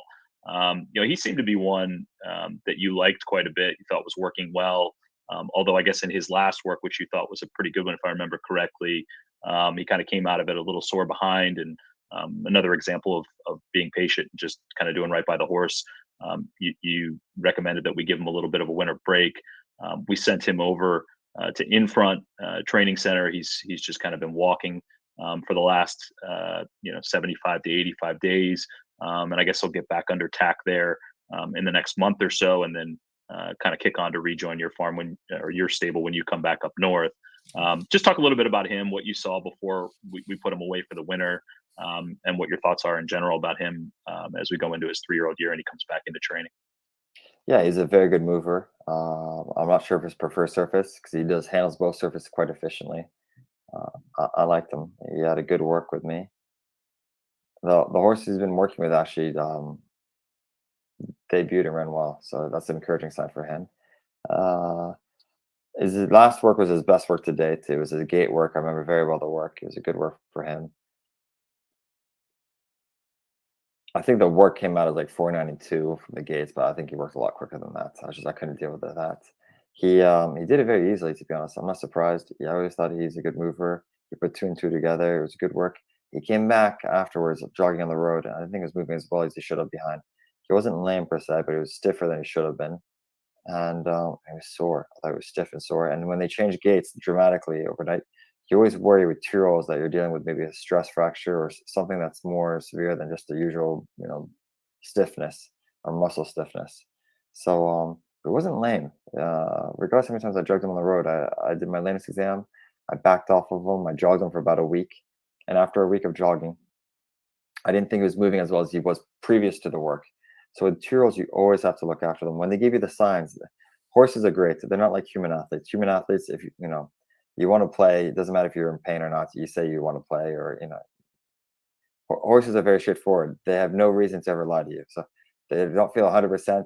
They give you the signs. It's just your job to see the signs. You hope that they always feel great and they're 100% and this, that, the other, but they give you the signs. So unfortunately, when you see a sign that doesn't match with what you see with them training beforehand, you have to be aware of it and act on it. It's because since they can't speak to you, you have to basically deduce what you gathered from all the information you have around you. So I thought it'd be best for him to stop on him. Because we're not there in the winter time, I thought it made sense to give him 90 days complete break. It's annoying because we were very fair to him in the sense that after we bought him from the sales, we gave him a break after the sales to be nice. And in that case, we were not rewarded with the patience we gave him. But hopefully rewards us more as the 3-year-olds by being nice and patient on him and not going on with him when I didn't think he was moving as well as he should have been. Well, he's certainly bred to be better as he gets older. So, like you said, hopefully patience pays off. And, it's exciting look to have, a few horses that, we did, I think, the right thing with last year. And it's always good to hear, that they've worked well. And one of the interesting things about having horses in the Clement barn just for partners, zetification is you have a good bar.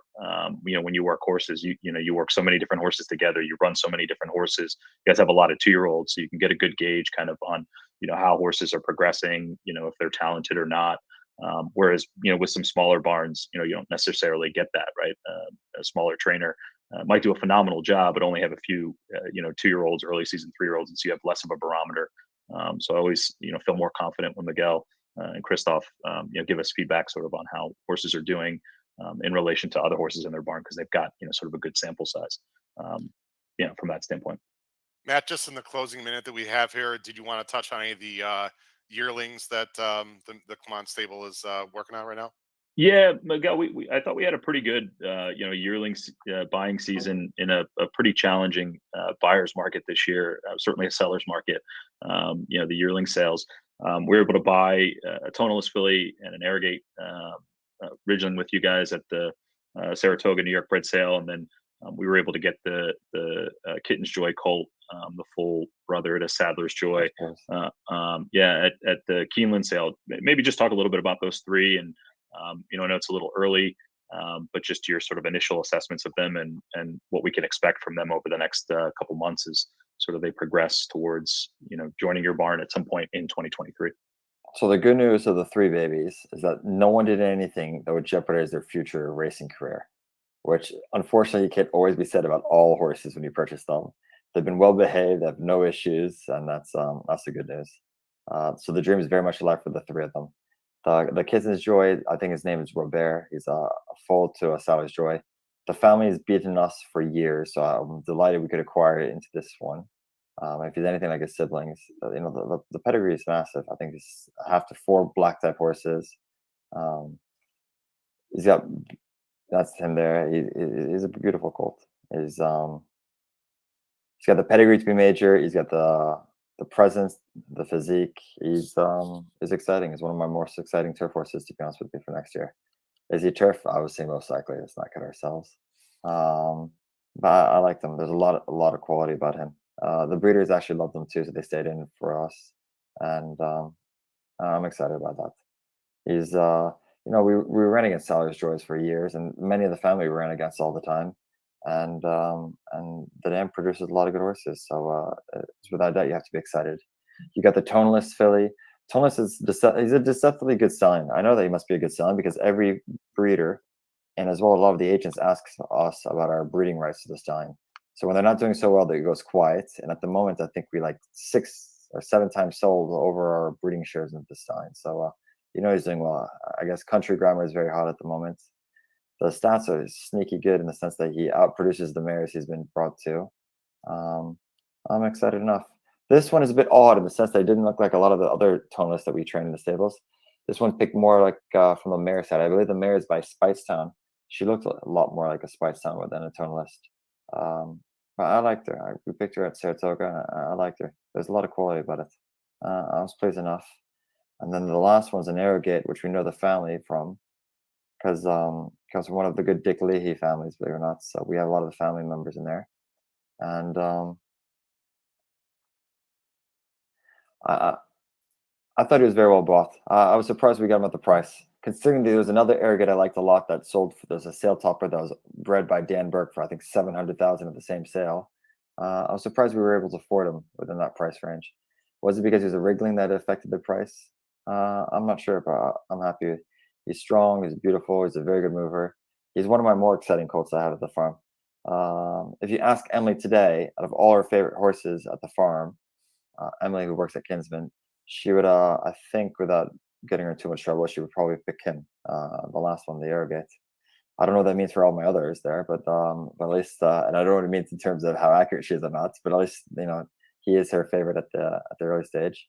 And Arrogate, he's been okay this time. He's not as well backed as he's no longer with us, but his stats have been strong enough. They've been strong enough where he could produce us a good horse. And the female line is a very good family. So the future is bright, and I'm excited for all 3 of them. And I'll hopefully get to see them in the coming weeks and track their development. Awesome. Well, we'll definitely take the any compliments we can get from Emily. They're always welcome, and compliments from you too, Miguel, are always welcome. I guess maybe before we let you go, I try not to say too many nice things about you because I don't want it to go to your head. But one thing I do always tell people about you is that you're a good tout for a trainer. Some trainers they basically like every horse that they run, and you're pretty honest about the horses that you run. So on a gambling podcast network, I'd be remiss if I didn't ask if you had any horses that you want to tout over the coming weeks, maybe leading into Pegasus or Pegasus Day, like just bets that the Adelphi partners or anybody else who's watching can maybe make. All right, so I'm back here with Matt Cutair. Matt, I don't want to bury the lead because we are going to show those horses that Miguel's going to tout. The issue, of course, as you know, is he touted some horses that already ran this past weekend. One he wasn't sure about, Lost. One he loved, Breath Away, won. So like you said, he's an honest tout, and I just want to stop it here and tell everyone, I'm sure you'd agree, get the paper out. I feel like I'm putting my teacher hat on. Get your paper out, get your pens and pencils out, Matt, because he's going to give you some horses that he really likes going forward the next few weeks. No, and it's fun too because the way Miguel talks about his horses in terms of I've got this Arrogate, I've got this whatever. You're going to have to kind of do a little bit of investigative reporting, so to speak, and maybe find some of these horses in the entries or on the work tab or whatever, and try to match what he said to certain horses. But no, like I said it before. I said it I think right before you cut it off. Like he's the best out of any trainer I've had. So I trust his opinions, Going especially on another younger, first to that kind of like less a experienced blowing horses. out of Oh, Andras. sorry about that. I didn't mean. I don't know if you could hear that or not. Sorry, I don't think you could. I'm just fast forwarding to the part we need to get to. I'm sorry. Go ahead and And finish I'm your thought, Matt. convinced I they're both better apologize. horses on turf than I dirt. can hear it. I don't know if it's just me that's hearing it or if it's going Okay, out. But I'll go ahead and mute it. Go ahead. Go ahead. yeah, Go no. ahead. So yeah. Look, you saw it, as you said, in the couple of horses that he talked about. That already ran over the weekend. Because again, we taped the interview on Friday. He was pretty spot on. He's not always right, but he's the best of the trainers that I've talked to in terms of kind of knowing who's going to run well and who's not. So definitely worth a listen. And like you said, get your pens out and you're gonna have to make some notes, and you've got some stuff maybe to go with over the next few weeks based on the number of horses that he talked about. Some that probably don't even have races picked out, yet. Absolutely. He's eye on. All right, so here's Miguel, guys, for just about another 5 more minutes, everyone. And if you can't write everything down, you can re-listen to the show. Here's Miguel Clement talking about some horses he likes in his barn. These are not Adelphi horses in general, but they will give you some money at the windows coming up here, mainly at Gulfstream and Tampa. Here's Miguel Clement once again. Let's go. So that means for next week's entries, which ones I like the most? I've got an English Channel colt, 3-year-old. I think is quite nice for Clement. He's been working well. There's a potential race for him, I think, on the pretty sure it's the 21st to the 22nd. I'm pretty sure it's the 21st. Mile 16th, I've already booked Joel for him, so I like him. He's okay. His name is Farbridge. You've got another one for Everett Dobson, firster, that I like a lot. It's by Lope de Vega from first time out from Europe. He's been working very well. I think I want to go further with him. So there's going to be a mile and 8th maiden, I think, around February 11th or 11th or 12th. It's not in the book. It's in the next book. But I'm pretty sure that's the dates because I heard through the grapevines. So that's what we're getting ready for. And then in terms of Pegasus, yeah, it's very exciting. It's a tough race, though. I think there's like 5 or 6 of our horses. We've got 2, Decker Invader and City Man. Who, by the way, both horses, they're 6-year-olds now.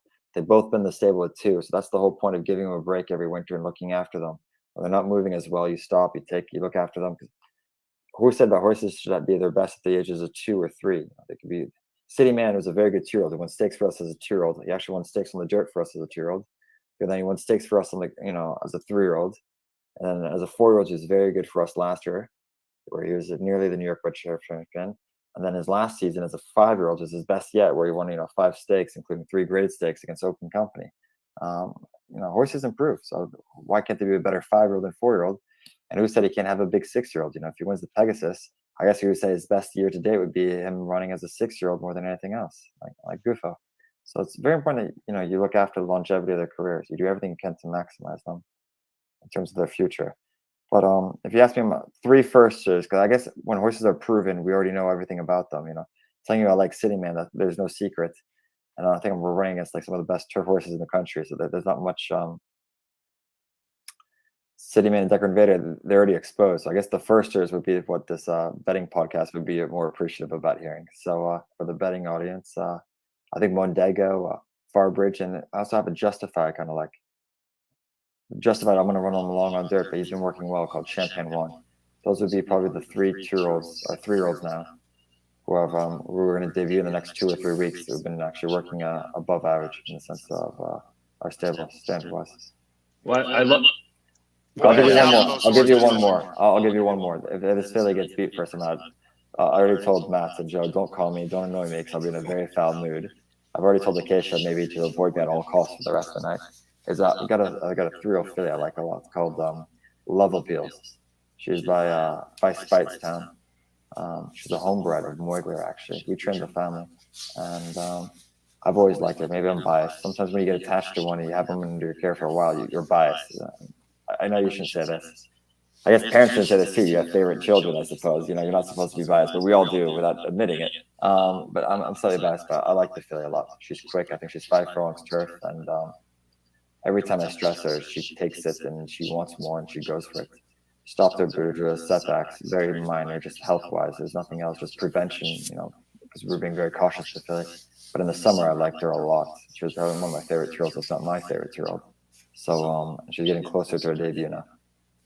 Matt, I think a lot of people are going to be replaying this conversation when they see the Clement barn with a maiden special weight horse at Tampa or Gulfstream for sure. And the ride, by the way, that Joel Rosario gave City Man, Miguel, was absolutely spectacular. And I want to personally thank you on behalf of the HHH Racing Podcast. We are all over City Man, despite the fact you had small concerns about the fact that he had not run over the turf and that he was getting 126 and Colonel Liam was getting 123, which is crazy. But it is a bit ridiculous. The horse wins the Grade 1 Pegasus Turf. I mean, I was a bit vocal about it, and I still think to this moment, I think it's a bit ridiculous. The race was poorly written, and I shouldn't say this out loud, but I did.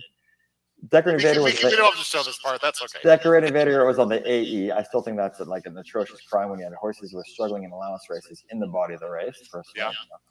And then you had City Man, who was giving £3 to Colonel Liam, who Colonel Liam won, in January of last year. So within less than a calendar year, he won the Grade 1 Pegasus Turf. And then you're dealing with City Man, who was only a multiple Grade 3 winner, giving him weight. I thought it was a poorly written race condition. It didn't make sense. I thought it was a bit unfair, but that's what good horses do. They overcome everything, and Joel rides them brilliantly well. If you look at the record together, they've been very, very, very potent combination, the two of them together. So, Matt, that was Miguel talking about Decorated Invader and City Man. And, the guy wins a grade 2 of the Fort Lauderdale and still complains about the weight. But, when you're talking about inches, I've never been a weight guy myself. But listen, I'm not a trainer, so how the hell would I know? But, when you're talking about millimeters between winning and losing, I suppose everything matters, right? I mean, again, I can't emphasize this enough. I think that's a good, sort of viewpoint into how Miguel looks at things. He's very critical. I kind of, as we were watching him talk about some horses, I wrote down, he said he's okay about a horse, and he said above average about a few horses. In Miguel speak, above average probably means really, really good. And he's okay probably means he's pretty good. Like you've kind of got to go up a notch or two from what he says. He's overly critical, and I think it's probably that attention to detail and that criticalness is probably why they're so successful at what they do in terms of getting horses to perform at the highest levels. Well, funny enough, I told you a story when I was down there at Gulfstream and saw Miguel, and I asked him about a first-time start, and he was like, he's a bit wishy-washy. And I moved him down from an A to a B on my ABC ticket maker, for those who are familiar. And what does he do? He wins at like 7-2 for West Point. And anyway, so when he loves a horse, and he mentioned a few horses he really likes, look out. Look out there, Matt. So we have literally about 2 more minutes. I'm just going to show the last 2 minutes with Miguel, and Matt will come back on and wrap up the show. This is Miguel and myself and Matt just closing out his interview that we did on Friday.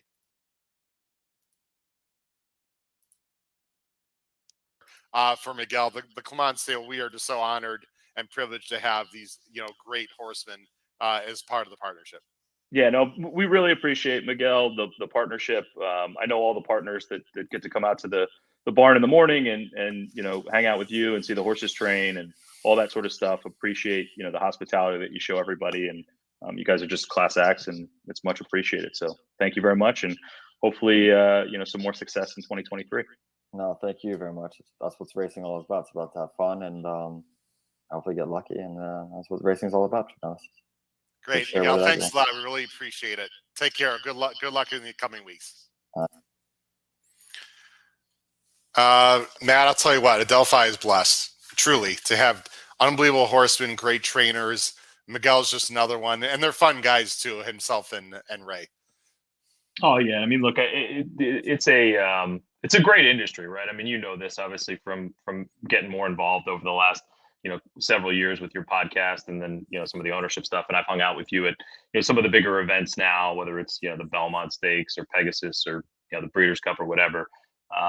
It's just a good industry. There's a lot of good people. But when you're buying expensive animals and you're trying to win races and do the right things by those animals, you've got to really be critical about who you work with. And I think that the word you used, blessed, I think is probably the right word. We've managed to align ourselves, I think, with some really good people who do right by the horses, first and foremost. Have success on the track, secondly, and then outside of that, make the experience fun for everybody. And those are the three things that if we check all those boxes, I'm happy, and I know most of the partners are happy too. So we're definitely lucky. Matt, as we end the show, I know you want a few things that you want to plug coming up. But before you do that, I want to say two quick things. Again, on the scroll, we've got a scroll on the bottom of the screen. If you want to get in touch with Matt Cutair and Adelphi Racing, because I know there's going to be some ownership opportunities coming up relatively soon. Matt will talk about that. Look at all the information below the video player. Matt is very responsive. He'll get back to you right away. I have firsthand knowledge of that as well.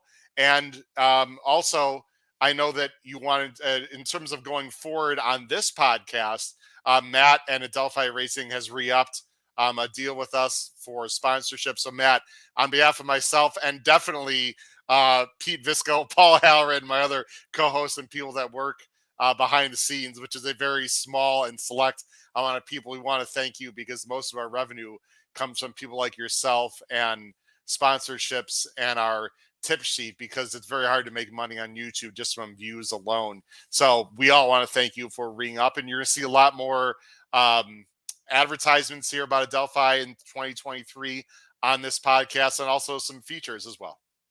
It's our pleasure. You guys do a great job. It's a fun and entertaining show.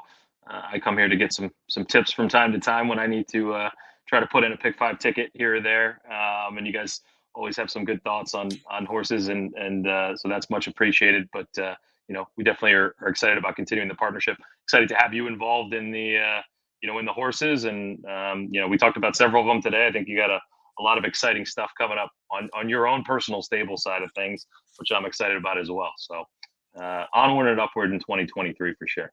Very excited as you were talking. I'm trying to look at how many horses I actually have a slice of now. This is not bragging, because like I said, some of them are small percent. So I'm not trying to say I'm Mr. Moneybags here, but 1, 2, 3, I think it's about 6 I'm up to now, Matt, based on certain situations, why. So no, this is a while ago. My wife said to me, she asked me, how many horses do you have? And I couldn't remember the number. I mean, this is a long time ago. I really couldn't remember the number now, but it was a long time ago. I said I couldn't remember the number. She's like, well, now you've got too many. If you can't remember how many you have.